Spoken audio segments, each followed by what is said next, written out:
Hi, everybody. It is my absolute pleasure to welcome you all to the Museum of Contemporary Art, Detroit. My name is Jova, and I am a Ford Curatorial Fellow here at MOCAD. And for the course of this program year, it has been an honor for me to curate the intersection, which is the program you all are here for tonight. Championed by Alicia Bowery-Reeder, our executive director here at MOCAD, who the Intersection series was built as a partnership between MOCAD and Science Gallery Lab Detroit.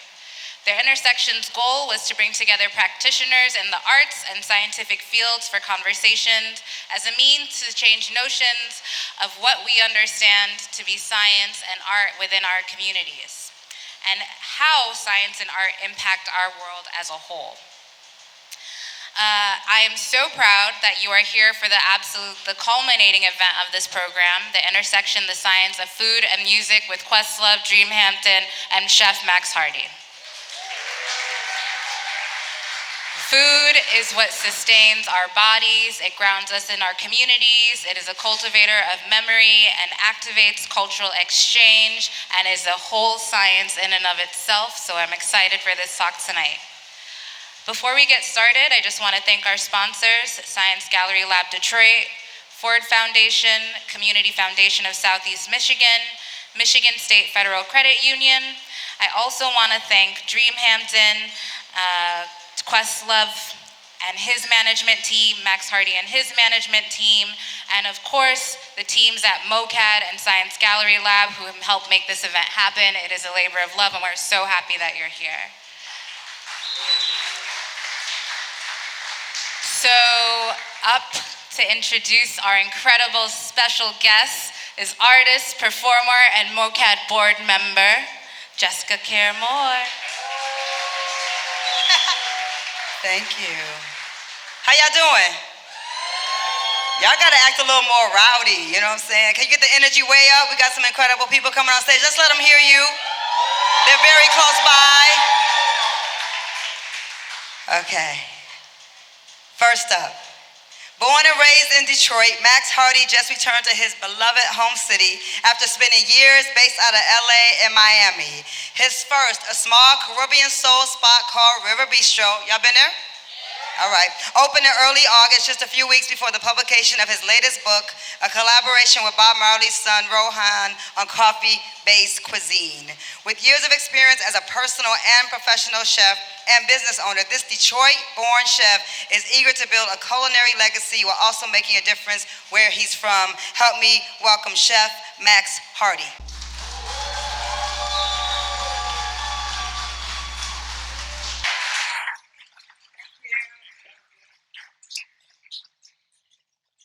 I don't think he needs an introduction, but I'm going to read some of his bio because I think it's important that you know who's in front of you.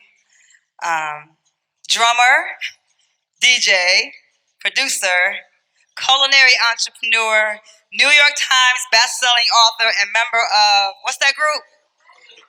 Questlove is the unmistakable heartbeat of Philly's most influential hip-hop group. The musical director for the Tonight Show starring Jimmy Fallon, where his beloved Roots crew serves as house band. Beyond that, this five-time Grammy Award-winning musician's indisputable reputation has landed him musical directing positions with everyone from D'Angelo to Eminem to Jay-Z. Questlove has also released 3 books, including the New York Times bestseller Mo Better Blues, I'm reading it right now, Soul Train, The Music, Dance, and Style of a Generation, and most recently, the James Beard nominated Something to Do About Food. And we have copies of that available for you to buy tonight. One of his latest endeavors has been becoming a strategic advisor and the first artist ambassador for Pandora, as well as hosting a new series, Questlove Supreme. He also co-produced the Grammy Award-winning original Broadway cast recording of Hamilton. Y'all should give it up for that, yeah. I mean, he's done countless things, and what's amazing is I've known this brother for many years and knew him in New York City, and he's a real humble cat, to be the musicologist that he is and to be the world-renowned music person and artist and icon he's become. His spirit is very gentle, and he's still very approachable, and he's in my favorite city in the whole damn world. So please make some noise for our brother Questlove.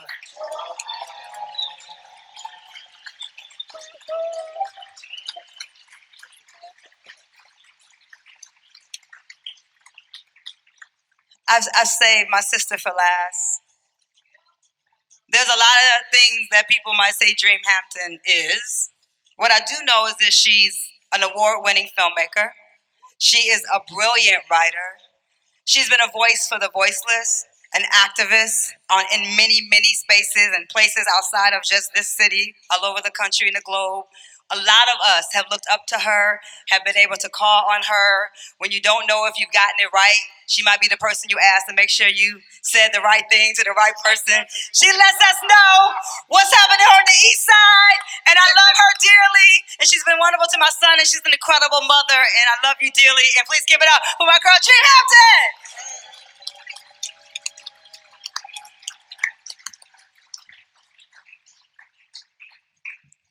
I'll add in that dream is also the reason why I write books. So okay. Dream hates long intros. Sorry. Thank you. Hey y'all. It's so hot in here. I need one of those church fans.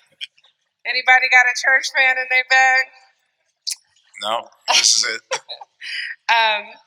So I'm really grateful that y'all came out tonight. As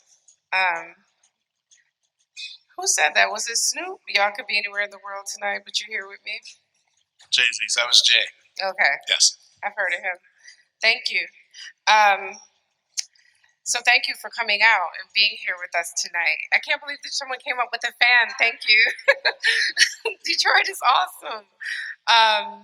So I'm from Detroit. Max, you're from Detroit. Yep. Ahmir, we'll give you an honorary. I made some of my best music in Detroit. You sure did. Yeah. On Conan, the one time I went to Dilla's basement. I was a Dilla apprentice. You, so yeah. yes, I feel like an honorary Eastsider.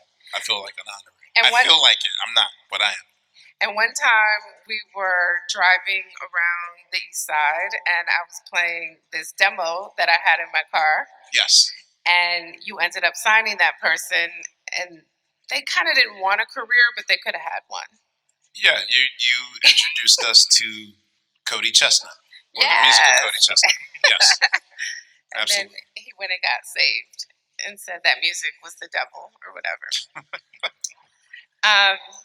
But let's talk about food. I mean, Ahmir, you're not new into this space, but like this book is a new offering in terms of what people know about you. Yeah. I mean, for the longest time in New York, you've been doing these pop-ups. You once had a place. Mm-hmm. Talk to us about how this book came about, and I think we have a quote from the book. Yeah, about how the project began. It's wordy.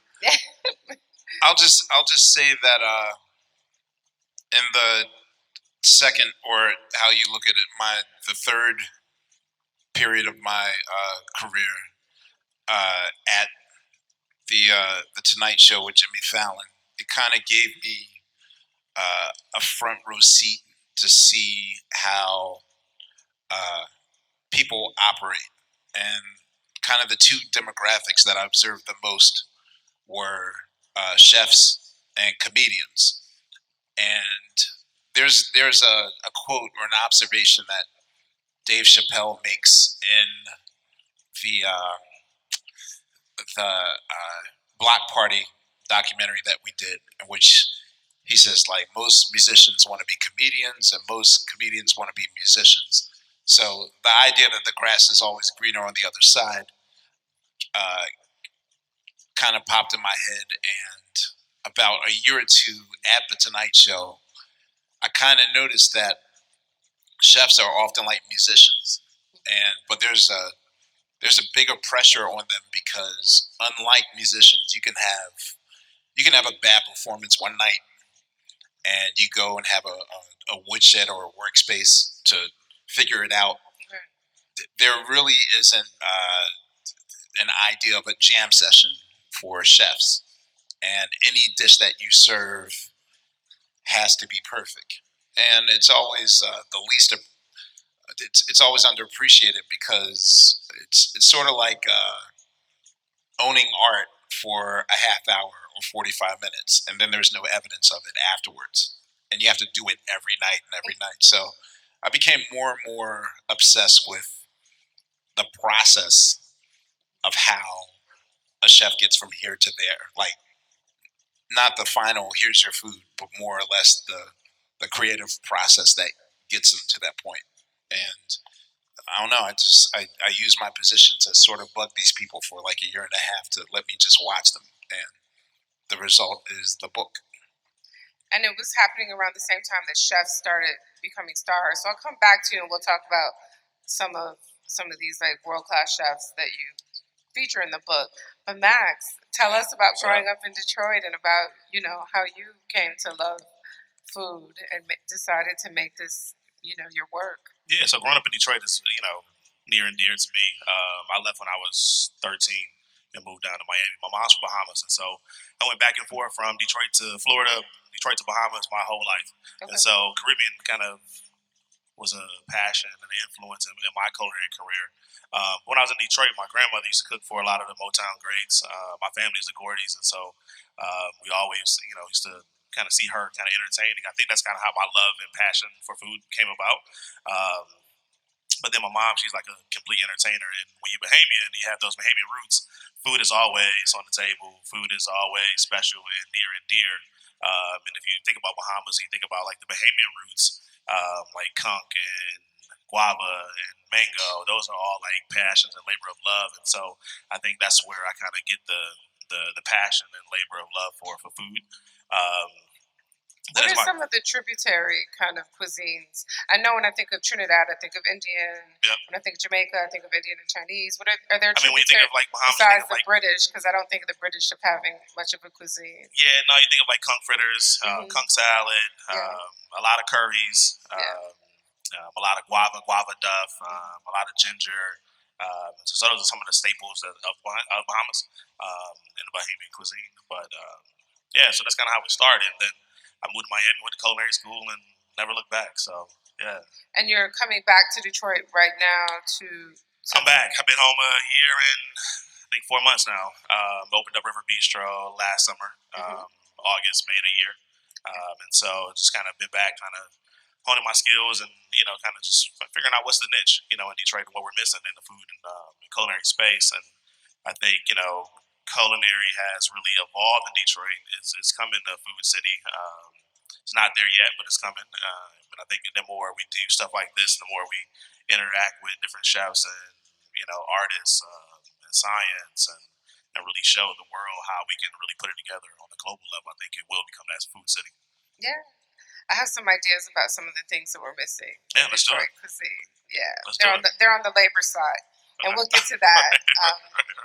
We'll get to that. I think my quote will come up from this Bon Appetit piece that I wrote. But Ahmir, this image is from your book, and you made a real decision in your book not to like do food porn. Like none of your pictures are particularly appetizing. Wow. No, it's not about the privilege of I get to hang with Daniel Hume for it's not about it's not about that. It's really about the fact that food can be art and science at the same time. So the first chapter that I concentrate on, these are photos from Nathan Marivald, who has kind of he's sort of a modern Willy Wonka, if you will. He's located in Seattle. Behind every empire, there's a person that does the work. Like there's Ray Kroc and the McDonald's brothers. So, I mean, Nathan Marivald is kind of third in line behind in the Microsoft empire. So there's Bill Gates, there's Paul, and then there's Nathan. And he decided that life was short and he wanted to pursue his real passion, which was food, but he wanted to also explore science behind the food. So when you visit, uh, similar to Willy Wonka, like I'm not saying that he's coming up with a chewing gum that has 3-course meals in it, but he's thinking of different cooking techniques, and he wrote kind of a weird encyclopedia of the history of bread, and it's a kind of a 10-volume set, which Yeah. kind of reminds me of like when I hear songs and that snare comes from this particular song, or this hi-hat was sampled from this particular song. So he's very obsessive and anal retentive and meticulous with his food process. And to some people, it's not important how it gets made; it's how it tastes. But there's a bunch of people in the world that are curious about those things. And Max, this is one of the things we were talking about backstage, is that intersection between science and food. I know that you teach children culinary skills. Are you able to like integrate science lessons and that chemistry lessons, or where do the two intersect? Science. So I have a culinary school in Harlem. We put about 120 kids through culinary school in Harlem. Kids are weird, like when it comes to like food and science, because they just think of like, hey, I just want to bake, I want to make cookies. But when you break that down, that is science. How to take flour, butter, yeast, chocolate, all the things that don't agree and make them agree together. So those are things that I kind of like break down for them. And when I think of like food and teaching, it kind of, being a chef gives you so many different life skills, right? And science is one of those things that give you science, math, timeliness, English, and some of all the life skills that kids need. But the science part really sticks out because, as a chef, you think about making a vinaigrette. How do you take oil and a liquid, water or vinegar, and make those two mix, right? So teaching someone that is science in itself, and being a chef is almost kind of like being a chemist. It's really that important. How like today I made a vinaigrette today, or I made a beurre blanc today for tonight's dinner, and all right, you got to take this heavy cream and take this butter and leave it out at room temp, and now merge the two together, the two fats that don't agree. Like that's science, and so teaching that is not the easiest thing, but when I was going through Quest book trying to figure out like what I'm gonna do for the dinner, like how are we gonna do this? The first thing I saw was this big page, and like, all right, we're gonna do a lot of molecular cooking. Are we gonna do some sous vide? Like what we're gonna do? So we did do a little sous vide tonight, which is part of science as well, and kind of what did you sous vide tonight? the jerk chicken. So we smoked it and jerked it for 18 hours, and then crowd backed it, and we sous vide it. So does anyone have a sous vide at home? Anyone? Right. Yeah, I'm trying it too. Now you go home and sous vide some chicken. Yeah, Right. no, I've done some steaks with it. But go ahead, Ahmir. I was saying there's a school that recently has been developed in New York City. That's a culinary arts school in downtown Manhattan, and some of these kids who have a passion for food, some of them living as far as way above Yonkers, getting up at 4 a.m. Just to make it to class one time. But they're at this particular school. They're teaching them about indoor farming. They're raising fish on the rooftop. So there's a lot of we do that in Detroit. Yeah. Too. Right, talking about food and finance. There's a lot of yes, the food finance. Yeah, Like to see them like what they're doing with their grow towers is crazy. Like they're growing lettuce like in 3 days. And that's science in itself. Just to be able to use that and really do some cool stuff. So yeah. There's a sister in Oakland, and she's a part of the Oakland chapter of BLM, and she grows marijuana, and she was able to get the boys and some of the girls, people ideas, boys and girls, into her farm to teach them how to grow weed, but then she would teach them kale and like bok choy, and then like what to do with it. It probably grew better with that soil, right? Yeah. Ahmir, you mentioned, you kind of tossed it off. You said he's not teaching you how to put a meal in like 3 meals in a piece of chewing gum. And in this moment with North Carolina happening, I'm always thinking about post-apocalyptic and dystopic futures. But I'm thinking about my own kind of stash. I don't know how many people have one. I don't want to be weird. This is Michigan, and An there's emergency, so that I think we well, all the have. astronaut food, the stuff that we, I mean, even American Horror Stories. Anyone watch that first episode? They got this like gelatin square that they have to survive on. It's one of those billionaire bunkers. Um, I and love you then, brought that up. Thank you. did you see it? No, I heard about it. Right, Though, right, yeah, no. And so it's about sustenance. But in my little bunker food, those little packs that you buy that'll last 5 years in case of an emergency, that I'm sure we all have, right? Um, all you have to do is go on like the Michigan militia websites. They're fucking ready. Um, seriously, Stormfront. Everyone, all of us are going to do it when we get home. No, you should totally be monitoring Stormfront to see what they're saying about us. But then they have these little survival corners, and a lot of it is about like these dystopic futures, and food is a big part of it. So I'm just imagining, like in your wildest imagination, what you would stock. I mean, I even think about Magnus, the Swedish chef who does all the root cellar stuff. And some of our ancestors from the South who did all the pickling and all, just the kinds of ways that we would prepare for hard winters and hard futures. And so I'm wondering if either of you all have considered I'm begging that. you to take this first because now I got to think about it. I mean, so yesterday I was doing a dinner and I was trying to get some radish, and so we pickled some radish yesterday. And I was like, well, like this would be really, I should really get more into like pickling and doing my own cucumbers and pickles and radish, and I just like eating that kind of stuff. Just to that and the beer always goes well. So I'm like, all right, I should do more of this. But first thought I think of like kimchi and going back to like the Asians and how they really took that kimchi in the spring and summer and then put that in the ground and let it go all winter so they had something to eat, in the hard times. So when you think of like our ancestors, did the same thing when they made chow chow and all that stuff. So I think when we start thinking of like how do we pickle, how do we prepare, how do we think that's science again. But those are some of the first thoughts that come to my mind, and I really like that kind of stuff. So Yeah.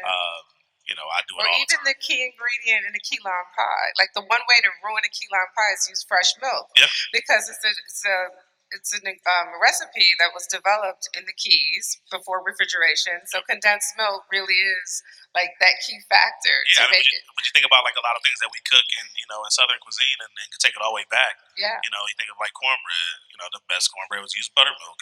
Which one is buttermilk? Like so. I think when we start thinking about how we get back to like roots and get back to just cooking and cuisine and how we take it all the way back, a lot of things that we do now that we think is cool was a way of living back then.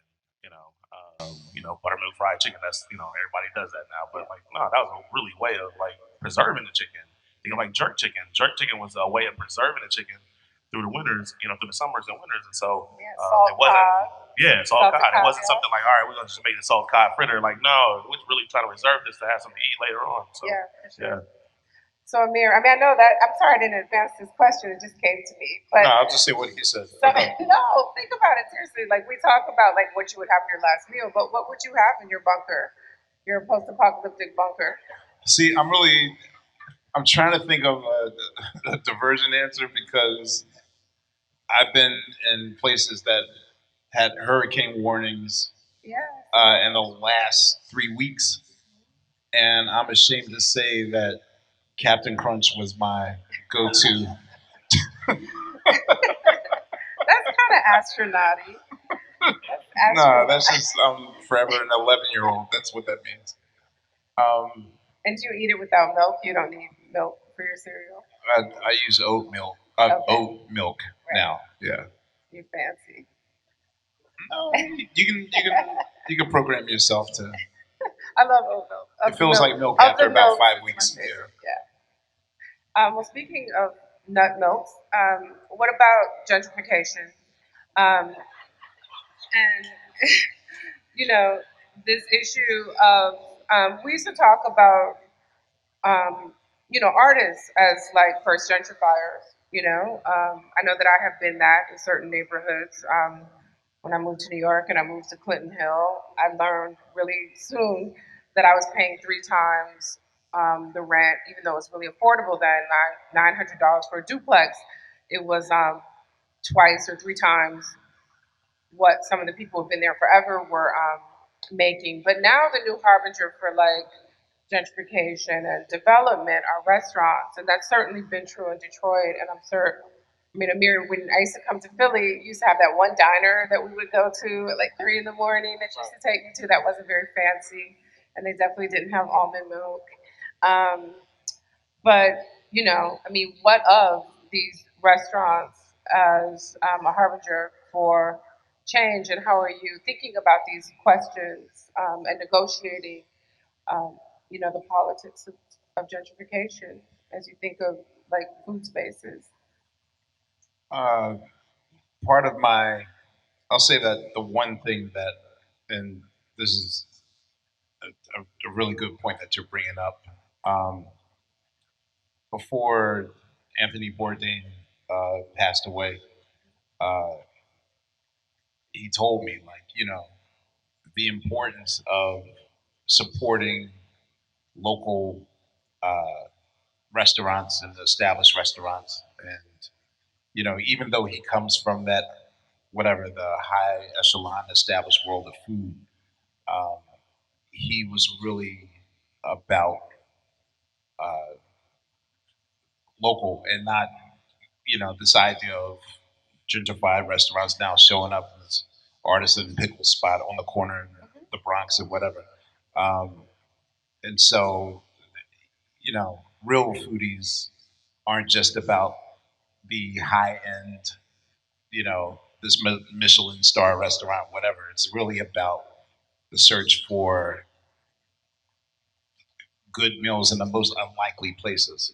And so, um, I, for one, sort of like seek out the most unlikely, the most local, the most, uh, I don't want to say hood spot or whatever, but I'm just saying that for me, that has the quest of, I didn't mean to name drop myself in a pun. I mean, the search for the perfect meal goes way beyond, the new restaurant that gets the a write up in your local paper or in Yelp. You know, I think before you go, Max, I think there's another slide. You can put that up too, because it'll get to some of what I'm going to get to next. But go ahead. I think for me, Next slide. being a chef and being a restaurateur now, I never wanted to be a restaurateur at all.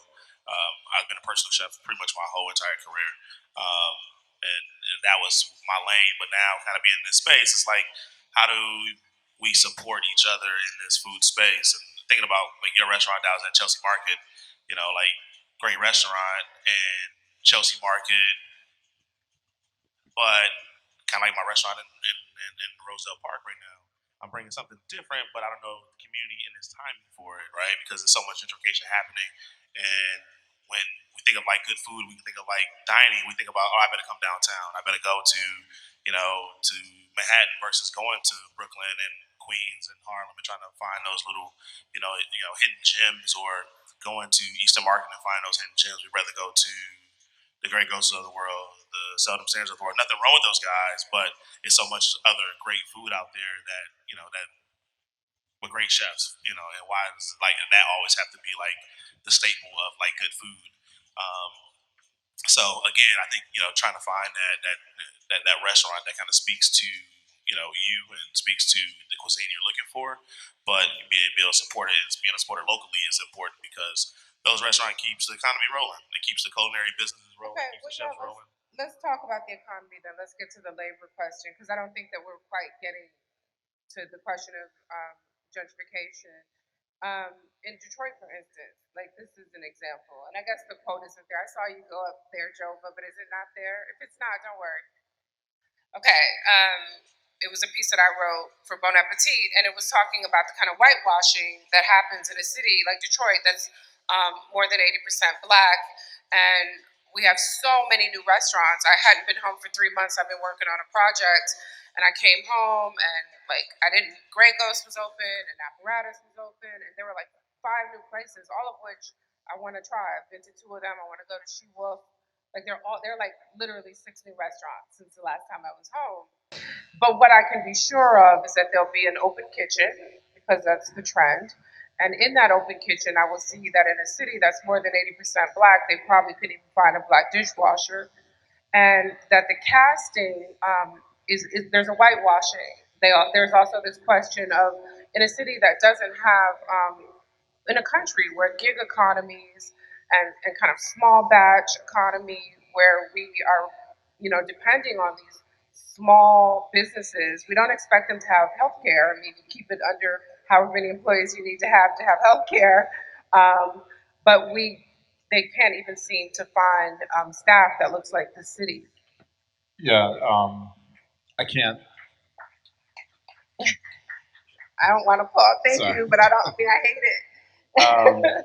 I'm actually trying. I'm in the beginning process of developing a documentary that's exploring that. Like, why is it hard for uh, women, people of color, anyone, all these spaces that I visit? How come I never see anyone like? Why is it so exclusively male and white in these kitchens? And we're right now in the process of uh, exploring Right. the genesis of that. I have a low ass bar. I'm talking about bus people to bus your tables, people hosting. I hear you on the chefs, yes, Yeah. and I know you're. No, not even for chefs, just to get in the system. Yeah. That the reason why I brought up the school of culinary finance is that a lot of them are, and there are some chefs like Daniel, whom right now sort of feels the guilt of this whole exclusive class that he caters to, where the bill's always 1,500, and he's developing restaurants in South Central Los Angeles that's about feeding the community and employing them and teaching them how to gain an entry inside of the culinary world. So Yeah. I mean, it's slow strides being made right now, but not fast enough, of course. Yeah. Yeah. Well, these aren't 11-course meals. This is like hash and like short rib hash and stuff like that. So we're not talking about white table service. But that argument has been made that there's like a training gap. But it's not like the people who are serving us, say here in Detroit, are incredibly trained. I mean, they all look like they came out of like an Urban Outfitters catalog, and they kind of go from one place to the next. But they're not necessarily. I mean, they roll out of bed at the crack of noon, but they don't they're not necessarily incredibly trained. So it's a real question of casting that's happening. Oh, there's my little quote. But I don't know if that's necessarily their fault, right? When I got back, the employees and the guys that's opening restaurants, like when I got back, I was like, I should be able to find all the great African American chefs. We 85% African American, so I know I can find 10 chefs. I know I can find 10 cooks. I know I can find dishwashers. I know that. I'm not even worried about that. Well, I'm still looking. Like, and That's amazing. it's sad, because, but I don't think it's their fault because Detroit was never a food city. It was nothing. It was never like, all right, I'm gonna really put emphasis on being a chef. I'm put emphasis on being a mixologist or a bartender. It was never that. It was always like, hey, I'm gonna put out some good food. I know where to get good food at, but when did I go to get a high end or like just average dining, but excellent done, every time the same way. It wasn't like that. So now you have all these chefs coming in doing this elevated stuff, and they're like, well, I was just working at Coney Island last week, so I don't know how to make, your fancy whatever. So now it's like, all right, how do we train those, individuals? And so part of my commitment to the city is to like really help in training and join North Clare University to really start training individuals and students to really take it to the next level because that is going to be a problem in Detroit in the next 6 months, let alone the next 5 years when all this stuff opens. I should also add that the culinary, from my observation, the culinary world is one of the most sort of thankless jobs, and it's a job that requires a lot of patience and molasses in winter time. So the kind of the processing that starts from busing to sous chef to head of kitchen is almost sometimes anywhere between 11 to 16-year wait. I mean, unless of course with Yeah. nepotism you're just ushered in. But I mean, everyone who works at a restaurant doesn't want to be in the kitchen. right. It's front of the house too. And I've bussed tables, I've waited, I've hosted. But Yeah. yeah, there's some real passion. Sometimes there's the pay doesn't sort of. I mean, to live in New York City and to work at 11 Madison, which is like the dream job for a lot of people in the culinary world, but the process that it takes from being server to just get making sous chef or prep cook could be 8 years, and it's like, well, do you want to, and it's commitment. It's so much commitment. Like a place like 11 Madison opens at 4 in the morning for food prepping and ends 2 in the morning. So I'm not caping for it, but I'm just telling you that Yeah, and I'm not talking about the 11 amount of Madison, patience but that I'll it move takes. on. Yeah, Okay. we'll move on. And hopefully the audience can get into it. If the audience even knows what I'm talking about, if you've ever, been to a Detroit restaurant and wondered if you were in a black city. If anyone is, if you have questions, you can write them down underneath your seat or on your seat. There are cards where you can write questions, and we're going to go into Q&A in a couple of seconds. And Jova is probably going to help me facilitate that, collect the cards, so just kind of hold them up for her, and that's how we're going to do our questions, so that they can be actual questions. Um, Amir, your Yes. book has you hanging out with some of the world's greatest chefs, and chefs have become rock stars. Like even in the time that you got into the space, like being like a serious foodie, like we didn't have a chef's table before then. I mean, Bourdain, Exactly. Yeah. yeah, Bourdain had a show, but it wasn't, what it became. Um, what have you learned hanging out with some of the world's greatest chefs, and how has it helped you grow as an artist and as an entrepreneur and a creative? I think at the time, for me, committing to music as much as I have been, sometimes you need inspiration, and sometimes in the creative process, you need to leave your first love to go elsewhere. So I think to get my creative juices flowing, so to speak, um, hanging with them and observing them and talking to them, uh, first of all, shows you how much you have in common, the commonality of it all. Um, And you're a world class observer. Like people don't know how but shy I think and to a fault. introvert you are. Like, Amir's you very told me shy. I scare people with my questions, so You do. yeah, you think I'm bad with musicians? I'm really bad with them. So um, no, for me, it, it really helped me. It I guess it further nuanced what my art means to me. Example, watching Jiro, the world class sushi chef, Yeah. watching him prepare and make food was one of the most life changing things I've ever witnessed. And I feel as that it helped make me uh, a better artist, a better storyteller. Like he was telling me a story through his food prepping. And that's what I learned. I needed to be a better artist, more committed to my craft. But you've been doing that. You've been doing the 10,000 hour thing. Yeah, but it's sometimes. I mean, there's always a lull period where you run out of ideas. Every person runs out of ideas, and sometimes they don't know how to go to the woodshed or observe other things. There's a lot of artists that they try painting. Joni Mitchell committed to painting for 13 years. So sometimes you have to. Yeah, Miles Davis as well. So you have to figure out other venues and routes. And I mean, the same kind of question for you, Max. There's a new landscape right now where chefs are also required to be stars. I mean, it used to be like work. Y'all were workers in the back of the kitchen, and I'm sure you still are. But there's this new expectation to be able to present, to be visible, to be exciting. Like, what do you think about this new moment?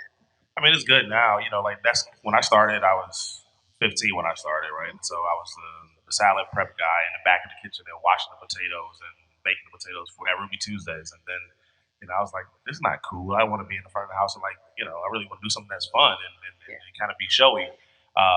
So I started like 21. I became executive chef of a $5 million country club, and it went from like, all right, chef, now you got to really turn gears and really be in front and go out and talk to the guests and entertain and almost be an entertainer. Like, for me, I always wanted to be an entertainer, but I was too shy. So that's why I chose to be a chef. And so anytime I get now to cook and mix entertainment together, it kind of like matches. And I think now chefs are like rock stars. And so you see chefs on TV, you see chefs doing all kind of crazy things all over the world.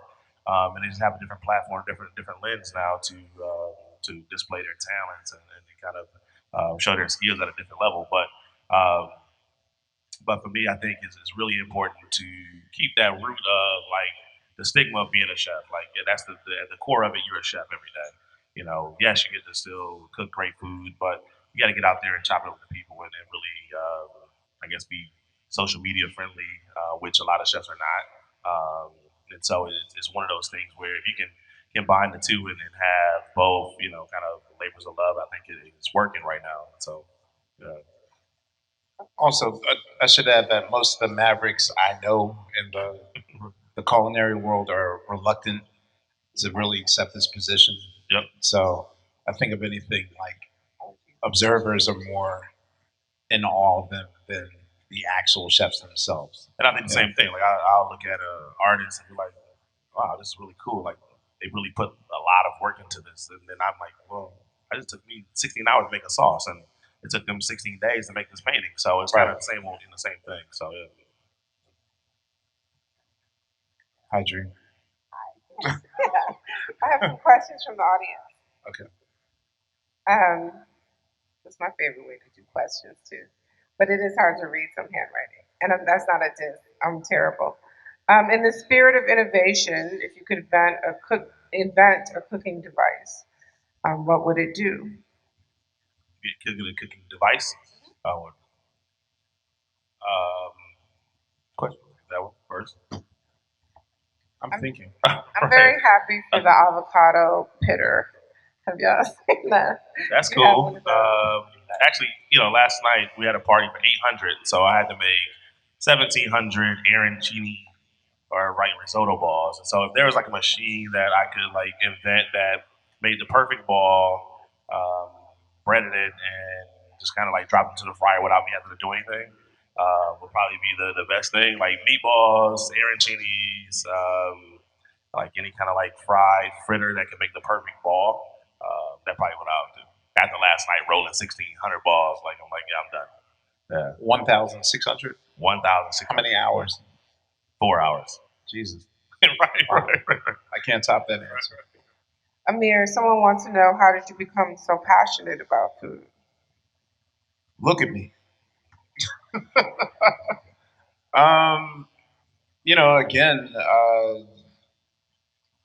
it's knowing that it's true art. Again, when I turned 40, I flew to Japan after seeing the Jiro Dreams of Sushi documentary, and once I had that experience, then I realized that there's something more there than just me having access to better food or higher quality food.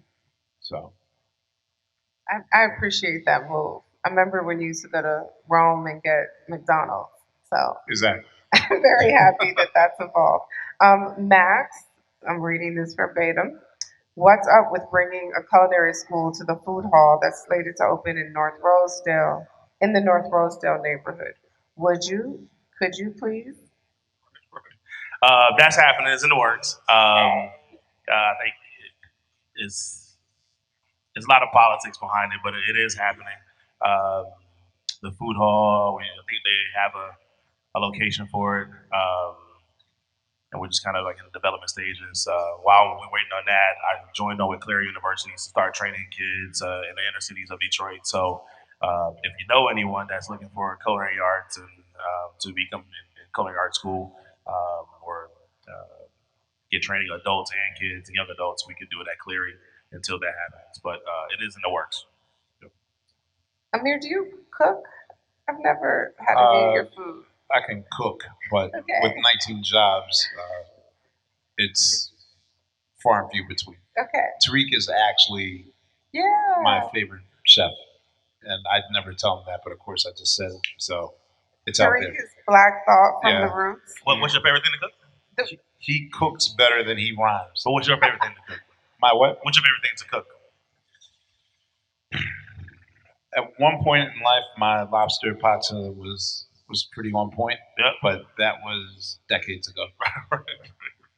Well, the reason I asked that is because someone asked, what artist, album, song, or genre of music do you make your most delicious dishes to? I guess that's for you, Matt. Oh wow, me. So before I start doing anything in the kitchen, I turn on Frankie Beverly and Mays. That's first and foremost, and then Lil James Brown after that, and then somewhere between Jill Scott and Jay Z after that. So, but nothing happens in the kitchen before I play a little Frankie, and then I end the evening in the kitchen with Barris Hammonds or Buju Banton. Can I ask, do you use songs as a time guide? Because I use music to rate anything I do in life. I put a song on to race that. So I wanted to know. Reggae, I do. If I'm listening to California from Maze, I know I got 8 minutes. But reggae, yes. Because I'm normally like, all right, I'm going to play 3 songs and I'm getting out of this damn kitchen. I'm ready to go. But yeah, so. And sometimes the kitchen wants different music than the front of the house. I have a restaurant, which I guess I didn't mention, in Venice, California, called Neighbor. And the front of the house, especially when they're setting up, they want like trap music. They want to like that gym music to get ready. What is the connection between food and music? And someone said, how do you define science? The connection? Well, yeah, I explained. It's both of them are art forms that have to be sort of executed meticulously and perfectly. Um, Music sometimes not perfectly. Depends on what your definition of perfection is, though. Um, but again, I feel as though the execution of food, like, I don't think there's anything as a wrong note in the food world could be the end of your cooking career. So, you know, I mean, I think, they both are interconnecting things. They're both forms of art. And I think each one brings out artistry of each other. So music brings out food. When you're sitting there dining, you're listening to music.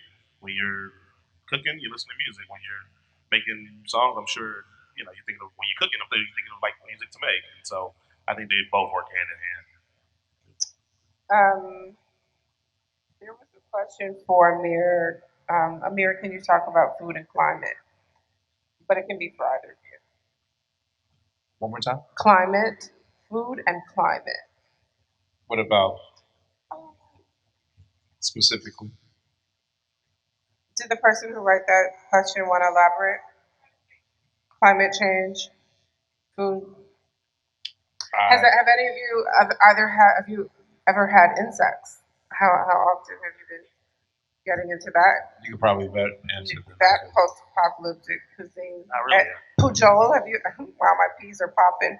Have you eaten at Pujol in Mexico City? I have not. No, I'm not hip yet. These are good questions. I've never been stumbled for a Q&A. What are your thoughts about Detroit being called the food desert? Yeah. Detroit become a food desert. I think certain parts of the city it is a food desert. I think there's not enough resources. Like you think of like New York, you have New York Food Bank, and it's resources all over the city to go to different pantries and soup kitchens and get sustainable and healthy vegetables and produce and all over. But I think Detroit really doesn't have that enough resources in that. So the inner cities do become food deserts because you don't have the resources and the infrastructure for it. I think as we grow, I think we need to make more emphasis and create more of those food banks and churches and schools that have those, campuses and pantries on campus for kids to be able to have access to it. Because you have all these amazing farms in the city. I think like right now you got over like 400 farms and gardens in the city. So it's a lot of product that's going away. So a lot of product going somewhere, but it's not funneling back into the inner cities where it should be funneled back into. I'm gonna take you to Feed 'em Freedom over in my old hood. Yeah, they're real nice. You're the East Sider. I'm gonna do that. Okay. That's on the list I'm of getting- stuff to do. These are the last few questions. For Max again, your thoughts. Are the education and training opportunities for young people in culinary arts going to turn into living wage, sustainable salary opportunities for kids? Or is the idea to give them liberal arts early education in hopes that it gives them general opportunities?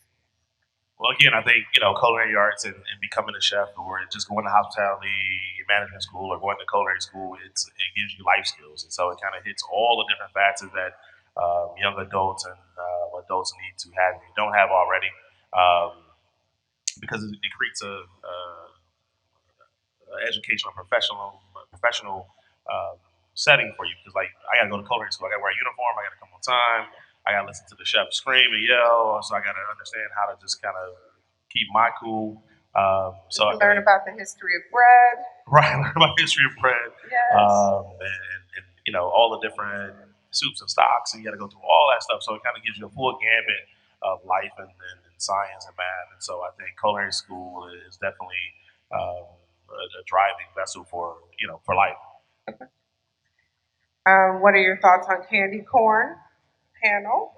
That's my last question. No, that's not the last question. Second to last. It's a question. I don't. Seriously? It was written down. I'm not a candy person, so I feel like I'm failing this question. It tastes good. You go to Eastern Market and see it get made every Saturday morning. I know that.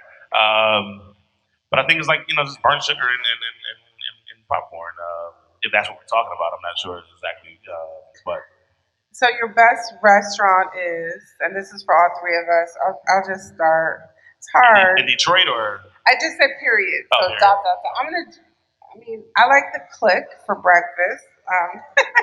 But Inaka, I went to Inaka 3 times now. The next time you're in LA, come to Inaka with me. Okay. And it has Japanese is my favorite cuisine, and it has not let me down. I've been to Massimo's place too, and it was amazing. But Inaka is next level. In fact, I got the menu for my night, and I framed it, and it's in my guest bathroom. If you come visit me, so what's yours? I mean, for me to say Jiro's spot or whatever is kind of inaccessible. But there's a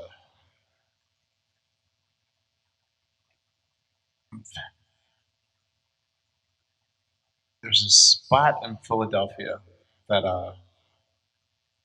I like. It shut down recently. I think they're going to reopen in the beginning of 2019, called Blue and Green. But Blue what? Blue and Green. Blue and Green.